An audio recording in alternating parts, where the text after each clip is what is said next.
లేదు.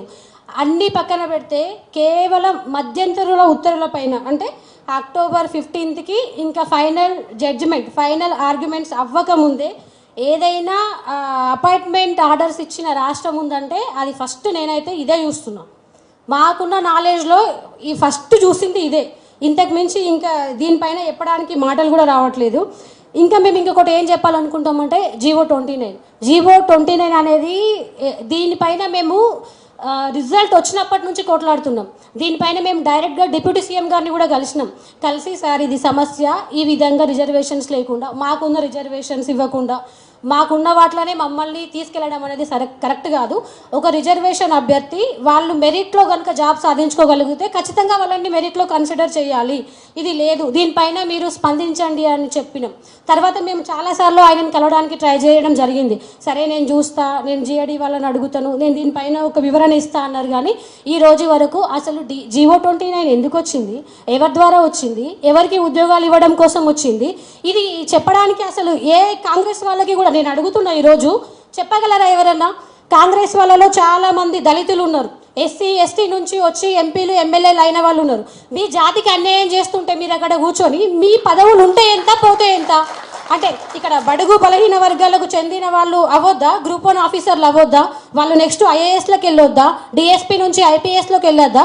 Group 1 cadre పోస్టులు అనేవి వీళ్ళు కంఫర్ట్ ఐఏఎస్లు అవుతారు. మరి మీరు ఇక్కడ ఉన్న ఎంపీ ఎమ్మెల్యేలు అందరికీ నేను ఇక్కడ ఈ ప్రెస్ క్లబ్ నుంచి నేను క్వశ్చన్ చేస్తున్నా, మీరు ఏం చేస్తున్నారు అంటే మీ ఎమ్మెల్యే సీట్లను కాపాడుకోవడానికే మీరు ఉన్నారా? ఉంటే కరెక్ట్గా చెప్పేసేయండి, బయటకు వచ్చి చెప్పండి. రేపటి నుంచి మేము గనక జీవో 29 పైన ఎవరైతే నష్టపోయినరో ఆ అభ్యర్థులందరూ మేము తలుచుకుంటే ఒక్క ఎమ్మెల్యే కూడా తిరగలేడు మీ కాన్స్టిట్యున్సీలో. బరాబర్ చెప్తున్నాం, బరాబర్ అడుగుతాం, బరాబర్ ప్రశ్నిస్తాం. మీరు ఎవరు కూడా తిరగలేరు, తిరగనివ్వం కూడా. ఒకవేళ మేము మా పేరెంట్స్ వచ్చి ప్రెస్ మీట్ పెట్టాలనుకుంటే హైదరాబాద్లో ఉన్న ఏ యూనివర్సిటీలు సరిపోవు మేము తీసుకురావాలనుకుంటే. మీరు అది చెయ్యకుండా మిగతా అన్నీ ఏమేమో చేస్తున్నారు. ఏం చేసినా మాకు ఒక్క ఉద్యమ స్ఫూర్తి ఉంది. తెలంగాణ ఉద్యమమే గ్రూప్ 1 ఉద్యమానికి స్ఫూర్తి. ఈ ఉద్యమం ఎక్కడ ఆగదు. జీవో 29 రద్దు చేసే వరకు మేము అసలు దీని మీద పోరాటం అనేది ఆపము. ఇంకొకటి ఏంటి అని అంటే ప్రతి ఒక్కరు కూడా ఒకటి అర్థం చేసుకోవాలి. ఈరోజు ఒక సింగిల్ బెంచ్కి ఒక అఫిడవిట్ వెళ్తుంది, ఒక కేసు వేస్తున్నాము అంటే దాన్ని అనగదొక్కదానికి పెద్ద పెద్ద లాయర్లను అందరినీ పట్టుకొచ్చి పెట్టి మీరు ఎట్లయినా సరే గవర్నమెంట్ పంతం నెగ్గించుకోవాలని చూస్తుంది. అసలు ఎక్కడి నుంచి వస్తున్నాయి మీరు డబ్బులు? తెలంగాణ ప్రజలు కట్టే ట్యాక్స్, తెలంగాణ ప్రజల డబ్బులతోటే మీరు అడ్వకేట్స్ని పెడుతున్నారు. అక్కడ తెలుగును అవమానిస్తున్నారు, తెలంగాణని కూడా అవమానిస్తున్నారు, తెలంగాణ యాస భాషను కూడా మీరు అవమానిస్తున్నారు. ఇది కరెక్ట్ కాదు. దీనికోసం కాదు కొట్లాడి తెచ్చుకుంది తెలంగాణని.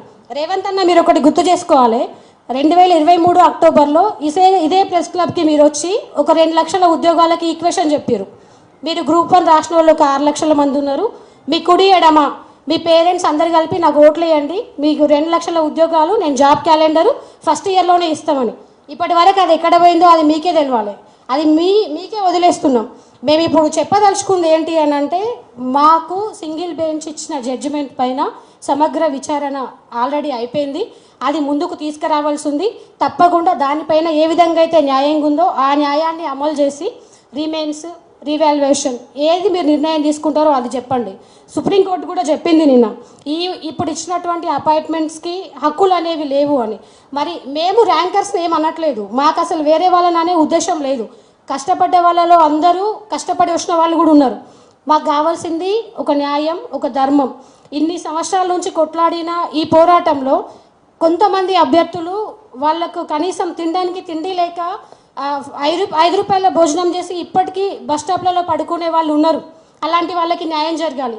దళితులకి ఎవరైతే ఈ జీవో 29 వల్ల నష్టపోయిన వాళ్ళందరికీ న్యాయం జరగాలి. ఒక తరం నష్టపోయింది దీనివల్ల, జీవో 29 వల్ల ఒక తరం నష్టపోతుంది. దాన్ని మేము వ్యతిరేకిస్తున్నాం.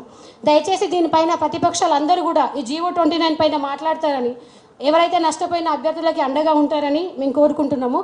నాకు ఈ అవకాశం ఇచ్చినందుకు థ్యాంక్ యూ కవితక్క. Thank you. జీవో 29 రద్దు చేయాలనేటటువంటిది మనందరి డిమాండ్ కూడా.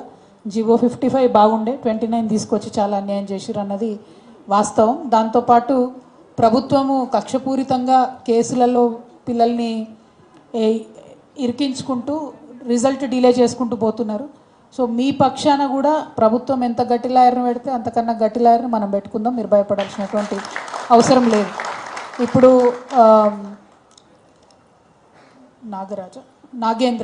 నాగేంద్ర ఉన్నారా? నాగేంద్ర మాట్లాడాల్సింది కోరుతాం.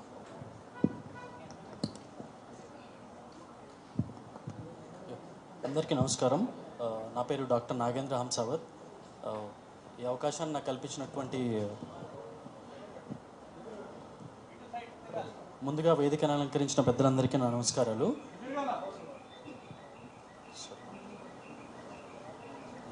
నేను తెలంగాణ రాష్ట్ర ప్రభుత్వంలో 3 సంవత్సరాలు లింగ్విస్ట్గా, లాంగ్వేజ్ సైంటిస్ట్గా పనిచేశాను. నా విద్యాభ్యాసం మొత్తం ఇంగ్లీష్ మీడియంలోనే జరిగింది.